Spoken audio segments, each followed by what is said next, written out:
नमस्कार, उत्तराखंड एक्सप्रेस में आप सभी का बहुत स्वागत है। आपके साथ मैं हूं नलिनी पांडे। दिल्ली में सीएम पुष्कर सिंह धामी ने रेल मंत्री अश्विनी वैष्णव से मुलाकात की और राज्य में मजबूत रेल कनेक्टिविटी के संबंध में चर्चा की है। इस मौके पर लखनऊ से देहरादून के लिए वंदे भारत ट्रेन चलाने की मांग की गई। साथ ही टनकपुर बागेश्वर रेल लाइन निर्माण की जल्द स्वीकृति देने की मांग की है। इसके साथ साथ ही अहमदाबाद से काठगोदाम, हरिद्वार और देहरादून को जोड़ने हेतु सीधी रेल सेवा शुरू करने की भी मांग की गई। दून एक्सप्रेस में कोटद्वार के कोच का और जनता एक्सप्रेस में रामनगर के कोच का पुनः परिचालन करने एवं टनकपुर से राजस्थान के मेहंदीपुर बालाजी तक नई रेल सेवा प्रारंभ करने का अनुरोध किया है।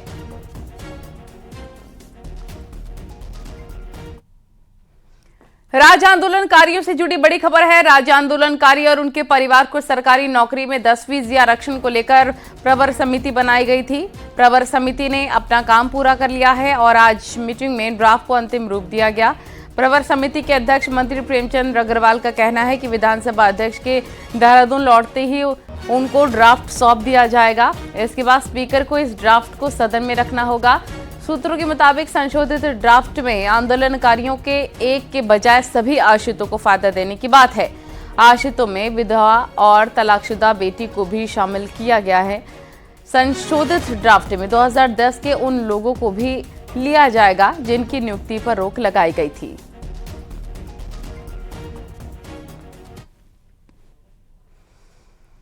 रुड़की से खबर, यहां पर पिरान कलियर इलाके में पुलिस ने मेडिकल स्टोर पर छापेमार कार्रवाई की है। बिना डिग्री के मेडिकल स्टोर चला रहे 5 लोगों को गिरफ्तार कर लिया गया है, जबकि कई लोग फरार हो गए हैं। कई मेडिकल स्टोर्स पर 25,000 का जुर्माना लगाया गया।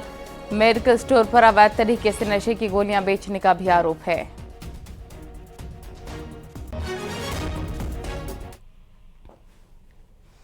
त्योहारी सीजन में पनीर और मावे की मांग बढ़ने पर मिलावटखोरी का धंधा जोरों पर चल रहा है।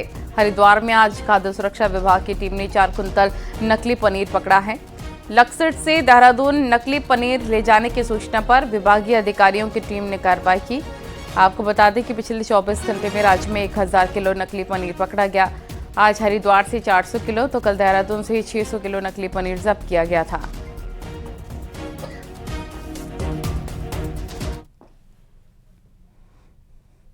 उत्तरकाशी के लंबगांव मार्ग पर एक कार सड़क के नीचे खेत में जा गिरी। ग्रामीणों ने इसकी सूचना पुलिस को दी। कार में कितने लोग सवार थे और कार कैसे दुर्घटनाग्रस्त हो गई, पुलिस इसकी जांच कर रही है।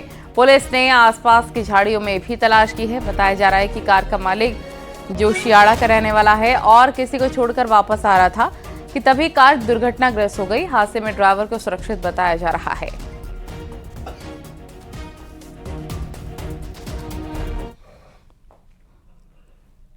कॉर्बेट से लगे मोहान में बाघ ने सोमवार को एक मजदूर पर हमला कर उसे घायल कर दिया। इसके बाद से ग्रामीण काफी ज्यादा डरे सहमे हुए हैं, लेकिन अब ये डर और बढ़ गया है क्योंकि गुरुवार शाम को उस क्षेत्र से एक बाघ को लोगों ने आबादी की ओर जाते देखा और उसे अपने मोबाइल में कैप्चर किया है।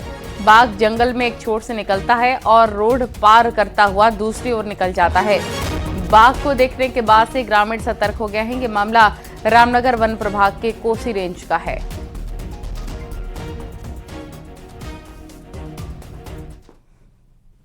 चूड़ था तो सुबह के टाइम पे जो है एक मजदूर पे अटैक कर दिया था, बट उसने अटैक तो किया था मगर उसको हल्का सा घायल कर दिया था। शायद वो टाइगर ना शायद मुझे ऐसा लग रहा है कि उसने अपनी आत्मरक्षा में ये अटैक किया था। और मगर कल शाम फिर अचानक से वो टाइगर फिर मोहन की तरफ आ गया। कल शाम लगभग जो है 6 साढ़े 6 बजे के लगभग वो आबादी में आ गया है। और अब थोड़ा सा हम लोगों को भी अब डर लग रहा है कि क्या पता ये अटैक ना कर दे किसी और पे।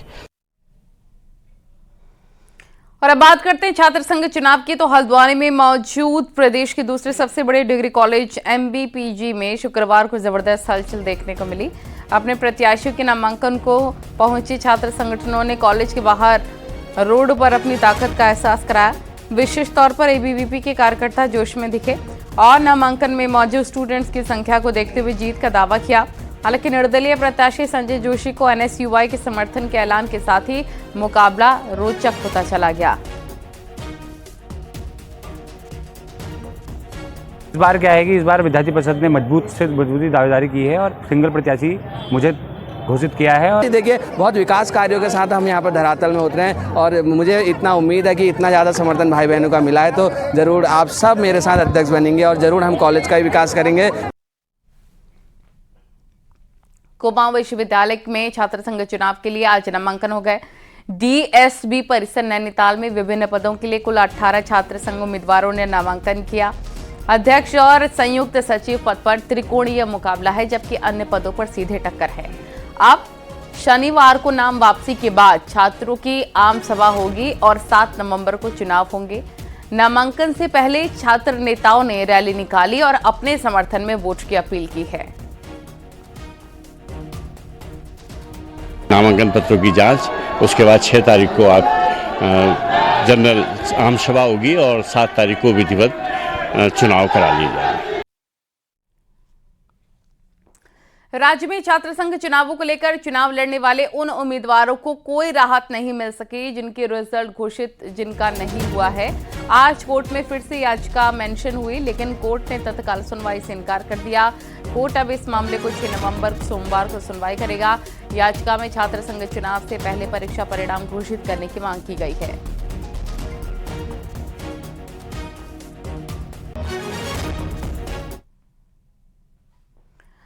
लोकसभा चुनाव को लेकर सीएम धामी नए प्लान पर काम कर रहे हैं। सीएम पुष्कर सिंह धामी के प्रदेश भर में ताबड़तोड़ दौरे तय किए जा रहे हैं। इसके लिए जिला और लोकसभा वार उन योजनाओं की लिस्ट तैयार की जा रही है जिनका शिलान्यास या लोकार्पण होना है।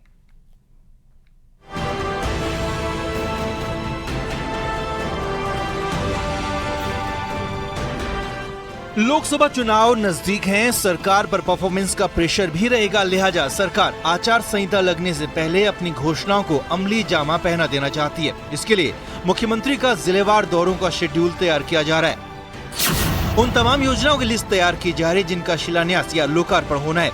शासन ने निर्देश जारी किए हैं कि इन योजनाओं का शिलान्यास लोकार्पण कार्यक्रम मुख्यमंत्री की अध्यक्षता में ही आयोजित किए जाएं। हालांकि मंत्री विधायक को जरूर बुलाया जाए। चूँकि माननीय मुख्यमंत्री जी का भ्रमण हर जनपद में प्रस्तावित है, तो इसलिए जितने भी शिलान्यास लोकार्पण होगा तो वो माननीय मुख्यमंत्री जी की अध्यक्षता में जो स्थानीय जनप्रतिनिधि हैं, विधायक और माननीय सांसद वगैरह की उपस्थिति में कराया जाए। मंशा यह है कि अलग अलग कार्यक्रम आयोजित न किए जाएं, जिले स्तर पर सिर्फ एक ही कार्यक्रम हो जिसमें सारे शिलान्यास और लोकार्पण हो। बीजेपी संगठन ने इस प्लान का स्वागत किया है कि लोकसभा चुनाव से पहले आचार संहिता से पूर्व जहाँ कार्य संपन्न हो चुके हैं, जहाँ मुख्यमंत्री घोषणाओं में, मंत्रियों की घोषणा में कुछ योजनाएं हैं, उनका शिलान्यास तो मुख्यमंत्री से हमने भी आग्रह किया था यथा समय ये शिलान्यास और उद्घाटन हो जाए, जिससे कि वो धरातल पर उनका कार्य प्रारंभ हो जाए। दिसंबर में आयोजित ग्लोबल इन्वेस्टर समिट के बाद मुख्यमंत्री पुष्कर सिंह धामी के प्रदेश भर के ताबड़तोड़ दौरे शेड्यूल किए जा सकते हैं। इस दौरान जहां बड़ी संख्या में शिलान्यास और लोकार्पण होंगे, जिससे चुनावी माहौल में मैसेज देने की कोशिश होगी। देहरादून से न्यूज़ 18 के लिए सुनील नवप्रभात की रिपोर्ट। ग्लोबल इन्वेस्टर समिट से पहले हुए रोड शो में धामी सरकार अभी तक करीब 1 लाख करोड़ के एमओयू साइन कर चुकी है। सरकार के सामने अब असली चैलेंज उद्योगपतियों के साथ हुए इस करार को ग्राउंड पर उतारने का है। सचिव मुख्यमंत्री आर मीनाक्षी सुंदरम का कहना है इसके लिए ऑफिसर की एक डेडिकेटेड टीम बनाई गई है जो एमओयू करने वाले कंपनियों और उद्योगपतियों के संपर्क में है। जमीनी औपचारिकताओं में उनको कोई दिक्कत ना हो, इसके लिए संबंधित विभाग और टीम मेंबर उनकी मदद करेंगे। इस बार बड़े ठोस फॉलोअप की व्यवस्था की हुई है। उसके लिए डेडिकेटेड टीम्स लगाए गए हैं जो एक एमओयू के बाद जो एमओयू करने वाले जो फर्म है उसके साथ टच में रहेंगे। और हम एमओयूज को कैटेगरी में भी डिस्ट्रीब्यूट कर रहे हैं। कुछ तो लो हैंगिंग फ्रूट्स होंगे जिसमें बहुत ज्यादा हमें करने की जरूरत नहीं होगी। पहाड़ों में मल्टी स्टोरी बिल्डिंग होटल बनाना अब मुश्किल होगा। जोशीमठ आपदा के बाद बिल्डिंग बायलॉज बदलने की तैयारी है। ऐसा करके जहां कोशिश पहाड़ों को बचाने की है, पर यही नियम मैदान में लागू होने से मकान खरीदना और बनाना महंगा हो सकता है। इसके बीच सरकार को अब रास्ता खोजना है।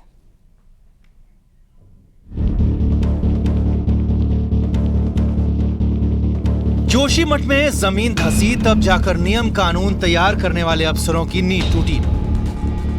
अब ये चेक किया जा रहा है कि किसी शहर की कैरिंग कैपेसिटी कितनी है, ताकि आबादी और बिल्डिंगों का बोझ बर्बादी की वजह न बने। इसी हाल को देखते हुए अब बिल्डिंगों की ऊंचाई और कंस्ट्रक्शन के मानक बदलने की तैयारी है। राष्ट्रीय आपदा प्रबंधन प्राधिकरण की सिफारिश पर मानक बदलने की तैयारी है। अब तक मैदानी इलाकों में बिल्डिंग की ऊंचाई 30 मीटर और पहाड़ों में 12 मीटर अधिकतम तय की गई है, पर अब इसी लिमिट को कम करने की तैयारी है। नए नियम लागू होने से हालात सुधरेंगे, ये बड़ा सवाल है। दरअसल कंस्ट्रक्शन पर रोक के बावजूद नैनीताल और मसूरी में भीड़ बढ़ती चली गई और नियम तोड़ने वालों ने कंक्रीट का जंगल बसा लिया। यही हाल मसूरी देहरादून विकास प्राधिकरण होने के बावजूद देहरादून का हुआ। ऐसे में सरकार को बीच का रास्ता खोजना है, ताकि शहर भी बचे और आम आदमी के लिए मकान बनाना और खरीदना मुश्किल भी ना बने। आने वाले टाइम पे और बड़ी समस्या ना हो, तो जो भी स्थिति हमारे सामने होगी हम उस पर विचार करेंगे। ये बात ठीक है कि हमारे यहाँ जो डेवलपर्स हैं उनको भी नुकसान ना हो, लेकिन आने वाली समय पे इस प्रकार का और कोई आपदा या बड़ी समस्या भी पैदा ना हो, उसके साथ हम लोग समन्वय बना के अब इस काम को भी करेंगे। नए नियमों के मुताबिक 500 स्क्वायर मीटर से बड़े प्लॉट पर ग्रीन एरिया में पेड़ लगाने होंगे।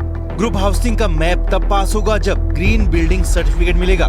300 गज के प्लॉट में घर के बाहर 10 से 15% ग्रीन एरिया अनिवार्य होगा। वहीं मैप अप्रूव कराने के लिए नए मानक भी तैयार होंगे।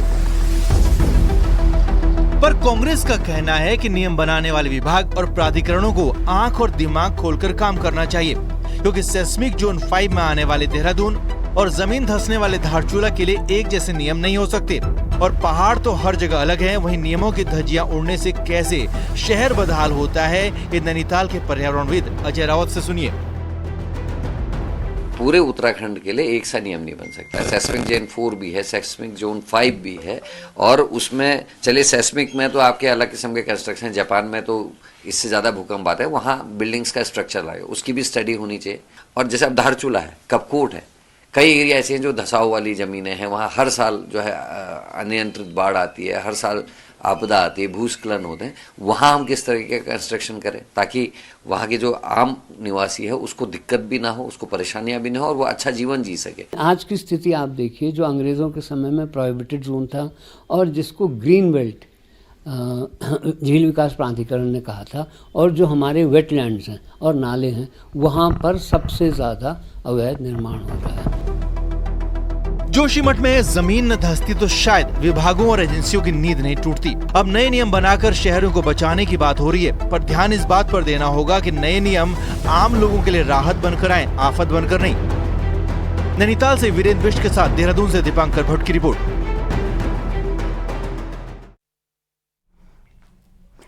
टिहरी के नरेंद्र नगर में आज पुलिस कर्मियों की पासिंग आउट परेड हुई। इसमें 136 कांस्टेबल और हेड कांस्टेबल ने सब इंस्पेक्टर का दर्जा हासिल किया।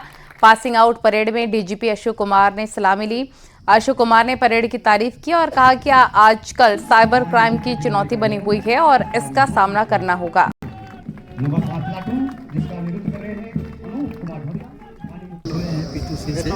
और आज से फील्ड में जाएंगे और हमने इन्होंने देखा, मैंने आज की पासिंग आउट परेड का स्तर बहुत ही उच्च कोटि का था और पीटीसी नरेंद्र नगर भी धीरे धीरे बहुत एक अच्छे स्तर पर आ गया है। और चलिए अब आपको दिखाते हैं पहाड़ टॉप 10 न्यूज। टिहरी के लंबगांव अस्पताल में गर्भवती महिला की मौत के बाद परिजनों ने डॉक्टर और कर्मचारियों पर कार्रवाई की मांग की। बीती 8 अक्टूबर को महिला को जिला अस्पताल ले जाते वक्त मौत हो गई थी। सड़कों में डामरीकरण और सुधारीकरण नहीं होने से नाराज अल्मोड़ा विधायक मनोज तिवारी ने प्रांतीय खंड के अधिशासी अभियंता का घेराव किया। विधायक ने 6 नवंबर तक सड़क सुधारीकरण का अल्टीमेटम दिया है। रुड़की के डीएवी पीजी कॉलेज में छात्रों संगठन चुनाव प्रचार में जुटे हुए हैं। एबीवीपी और एनएसयूआई ने प्रत्याशियों के बीच यहां सीधी टक्कर देखने को मिल रही है। रामनगर के पीएनजी महाविद्यालय में भी छात्र संघ चुनाव की सरगर्मियां। एबीवीपी और एनएसयूआई से जुड़े छात्र संगठनों ने शक्ति प्रदर्शन करते हुए अपना नामांकन कराया। हरिद्वार में राशन डीलरों के बिलों का भुगतान नहीं किया जा रहा, जिससे नाराज राशन डीलरों ने जिला खाद्य आपूर्ति कार्यालय में इकट्ठा होकर धरना दिया। दिसंबर में होने वाले ग्लोबल इन्वेस्टर समिट को लेकर बीजेपी उत्साहित है। ऋषिकेश में कार्यकर्ताओं को समिट को लेकर जानकारी दी गई। बद्रीनाथ धाम में राष्ट्रपति द्रौपदी मुर्मू के 8 नवंबर को प्रस्तावित दर्शन को लेकर डीएम ने व्यवस्था का जायजा लिया। हेलीपैड से मंदिर परिसर तक सभी पॉइंट पर सुरक्षा टाइट रखने के निर्देश दिए।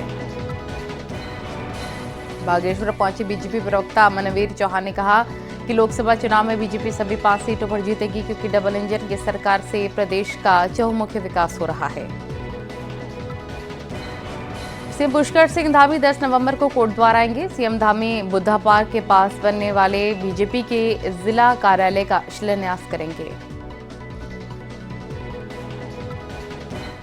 रामनगर में WWF के साथ मिलकर कॉर्बेट टाइगर रिजर्व गिद्धों पर एक रिसर्च करने जा रहा है। इस रिसर्च में गिद्धों में रेडियो टेलीमेट्री डिवाइस लगाई जाएगी, जिससे इन गिद्धों के बारे में अधिक से अधिक जानकारी जुटाई जा सके।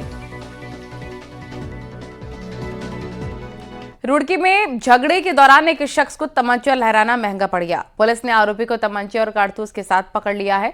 दरअसल झबरेड़ा इलाके में 2 पक्षों में झगड़े के दौरान एक शख्स ने तमंचा निकाल लिया था, वीडियो भी बना लिया, जिसके बाद पुलिस ने आर्म्स एक्ट के तहत केस दर्ज कर लिया है।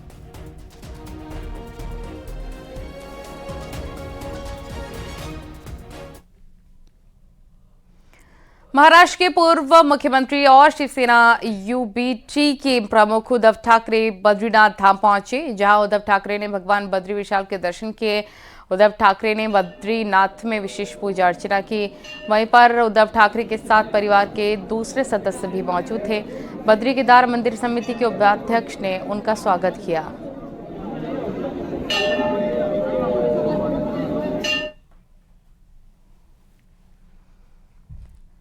बद्रीनाथ धाम में एक बार फिर से दोपहर के बाद मौसम बदला और जबरदस्त बर्फबारी शुरू हो गई। बद्रीनाथ धाम में लगातार मौसम बदल रहा है और मौसम बदलने के साथ ही ठंड भी शुरू हो गई है।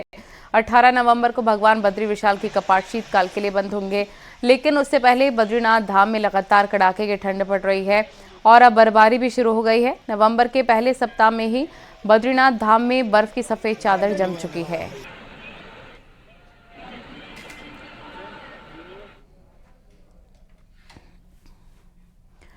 अगर आप सोशल मीडिया में स्टार बनने के लिए नैनी झील में रील बनाने वाले हैं तो ये खबर आपके काम की है। अगर नियमों का उल्लंघन आपने और जिसका उद्घाटन समाजसेवी माता मंगला ने किया है। इस दौरान डीजीपी अशोक कुमार भी मौजूद रहे।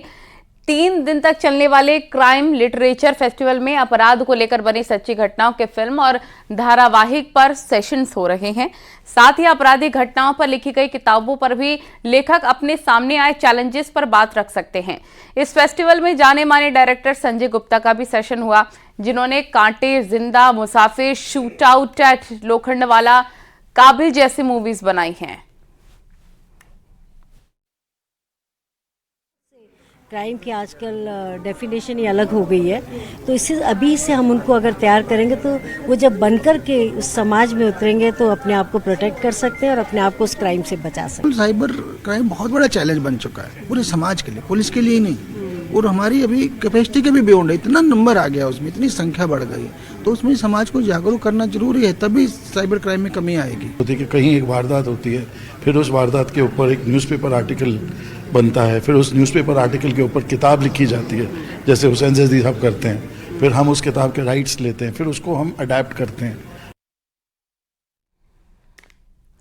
शनिवार को बाबा बागेश्वर धाम का देहरादून के परेड ग्राउंड में दरबार लगने जा रहा है, जिसको लेकर तैयारियां अंतिम दौर में हैं। आयोजनकर्ताओं को उम्मीद है कि पंडित धीरेन्द्र शास्त्री को सुनने के लिए परेड ग्राउंड में अन्य प्रदेश से भी लोग देहरादून का रुख कर सकते हैं। ऐसे में पुलिस और प्रशासन की टीम पूरी चौकसी बढ़ाने का दावा कर रखी है। पुलिस ने कार्यक्रम के मद्देनजर आयोजनकर्ताओं के साथ 2 दौर की मीटिंग कर ली है और नया ट्रैफिक रूट प्लान तैयार कर लिया है।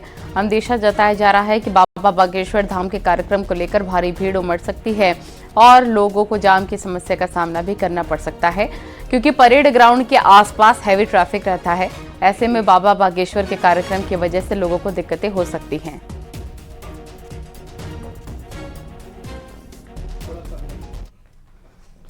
और यहाँ वक्त हो गया एक और छोटे से ब्रेक का।